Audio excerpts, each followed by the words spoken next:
তো hello guys, কেমন আছেন সবাই? আশা করি অনেক ভালো আছেন। আমিও আলহামদুলিল্লাহ ভালো আছি। আমিও চাই আপনারা অনেক বেশি, বেশি ভালো থাকেন। এই যে দেখেন সিম্পল লজিকের ট্রেড নিছে আরকি।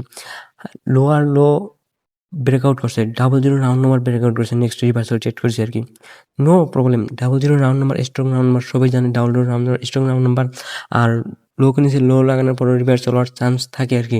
কিন্তু আমি রিভার্সাল ডাইরেক্ট লো কে নিচে লো লাগানোর পরে রিভার্সাল ট্রেড নিই নি। কারণ 00 রাউন্ড নাম্বার আছে। লো কে নিচে লো লাগাইছে। আর এই যে দেন 50 00 round number multiple confirmation. Next আমি রিভার্সাল ট্রেড করছি আরকি।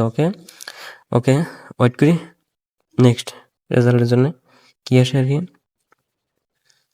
ওকে 50 00 রাউন্ড নাম্বার ব্রেকআউট করার পর আপনার সবসময় এক ওয়েট করবেন, নয় রিভার্সাল চান্স মিলে রিভার্সাল ট্রেড করবেন আরকি, অসুবিধা নেই ইনশাল্লাহ। ওকে নেক্সট ট্রেডটা উইন ইনশাল্লাহ। ওকে গাইস, দেখা হবে পরবর্তী ভিডিওতে, লার্নিং ভিডিওতে। তখন পর্যন্ত ভালো থাকুন, সুস্থ থাকুন। আসসালামু আলাইকুম।